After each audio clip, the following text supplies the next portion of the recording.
Surat Roma adalah surat Rasul Paulus yang paling panjang, paling teologis, dan paling berpengaruh.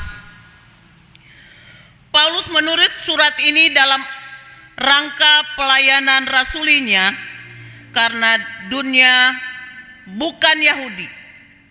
Karena pada saat Paulus menulis surat ini, ia berhadapan dengan persoalan perbedaan antara bangsa Yahudi dan non-Yahudi. Dalam surat ini Paulus ingin menerangkan tentang kehidupan Kristen yang bukan hanya soal aturan, tetapi kehidupan Kristen juga harus ditempuh di tengah pergaulan masyarakat.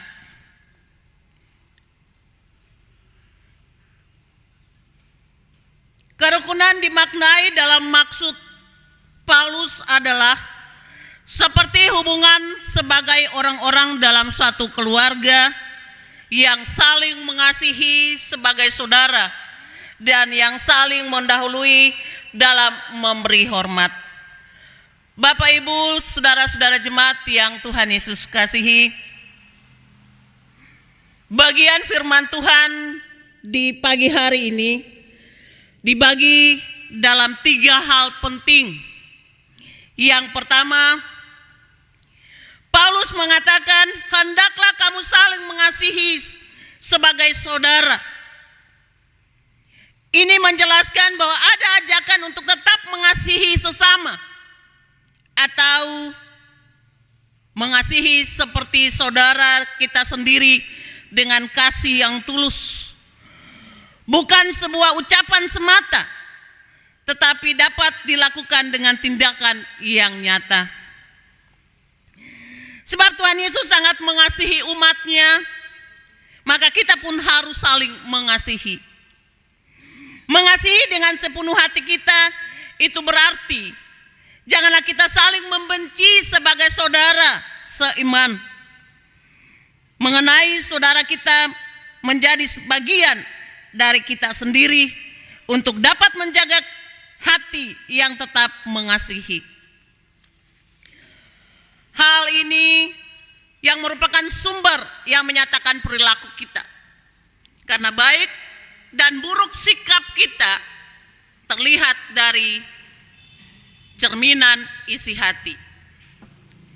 Salah satu kebiasaan yang selalu dilakukan setiap orang yaitu suka memberi pujian dan hormat kepada orang lain atau lawan bicaranya.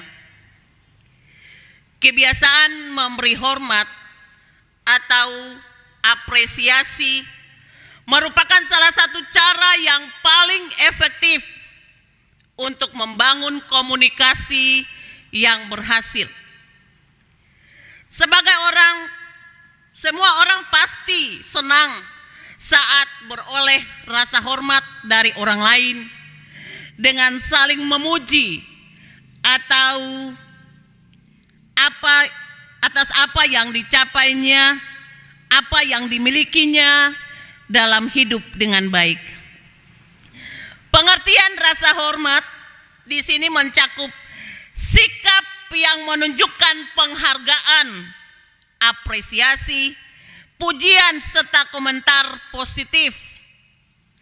Ada paradigma yang salah selama ini dari kebanyakan orang, yaitu mereka menunggu sampai terjadi hal-hal yang besar dan luar biasa barulah memberi pujian dan hormat kepada orang lain.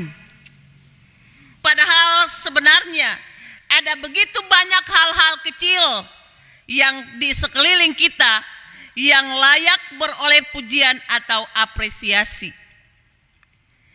Sejak kita membuka mata di pagi hari sampai tiba lagi tidur di malam hari, sebenarnya ada banyak orang yang berjaga di sekeliling kita.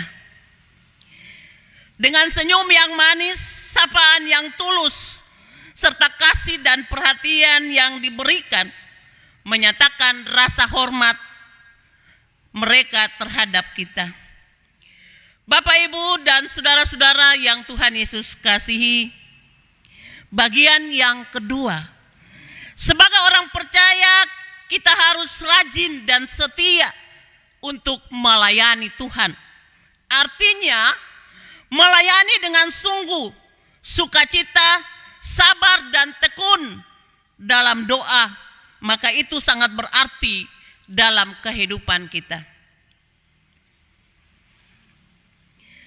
Bahkan terhadap Tuhan sendiri. Saling menolong dan dapat memberi tumpangan ini menunjukkan kepekaan dan rasa peduli yang ada dalam diri untuk mampu melakukan suatu kebaikan bagi sesama. Ketika kita melakukan hal yang baik, namun ada yang menganiaya dan mau menjatuhkan kita, janganlah dibalas dengan kekerasan atau kebencian, tetapi sebaliknya kita memberkati. Artinya kejahatan dibalas dengan kebaikan. Walaupun hal ini sulit dilakukan, namun dengan kasih Allah kita akan dimampukan untuk bisa mengampuni orang yang bersalah dan jahat kepada kita, baik secara sikap, tindakan, dan perbuatan. Bagian yang ketiga, untuk yang hidup damai, aman, dan tentram, sangatlah didambakan oleh semua orang untuk hidup bahagia. Maka setiap orang harus berusaha untuk mendapatkannya. Pembalasan adalah hak Tuhan. Itu berarti hanya Tuhanlah yang sanggup membalas setiap perbuatan manusia. Sebab Tuhan hakim yang benar dan adil dalam segala ketetapan dan keputusannya. Tugas orang percaya melakukan kebaikan, saling melayani dalam setiap keadaan dan situasi yang terjadi, walaupun begitu banyak tantangan dan cobaan yang harus dialami, namun tetap percaya ada kuasa dan tangan Tuhan menyertai kita. Bapak, Ibu, saudara-saudara jemaat yang Tuhan Yesus kasihi, apa makna firman Tuhan ini bagi kehidupan kita di saat ini? Ada 5 hal yang harus kita perhatikan. Yang pertama, mengacu pada tema berkat kehidupan atas kerukunan, maka jadikanlah hidupmu menjadi persembahan yang berkenan bagi Allah. Melalui kerja, membangun kehidupan yang lebih baik, harmonis atau rukun di antara beragam perbedaan yang ada. Yang kedua, saling mendahului dalam memberi hormat merupakan salah satu perwujudan kasih. Menghormati dan menghargai adalah sikap hidup yang harus tetap dipegang teguh untuk menunjukkan sikap hati kita kepada sesama. Jika kita ingin supaya kita dihormati, maka berikanlah hal yang sama juga kepada orang lain. Kita sebagai orang percaya harus belajar berlomba untuk memberi hormat satu kepada yang lain dalam hidup ini. Dengan demikian, tidak ada lagi persungutan, yang ada hanyalah saling menaruh hormat. Yang ketiga, sebagai umat Tuhan, mengasihi bukan hanya dengan kata, tetapi tindakan yang nyata. Sebab Tuhan melihat kesungguhan hati, bukan rupa atau harta. Mengasihi orang lain sama seperti kita mengasihi diri sendiri. Karena mengasihi seorang adalah wujud mengasihi Tuhan Allah di sorga. Daripada menunggu mendapatkan rasa hormat dan pujian, lebih baik mencari kesempatan untuk mendahului dalam melakukannya. Berlomba memberi hormat satu sama lain di dalam hidup orang percaya setiap hari merupakan kebiasaan yang positif dan yang baik untuk dipertahankan. Maka Tuhan berkenan memerintahkan berkat turun atas kita.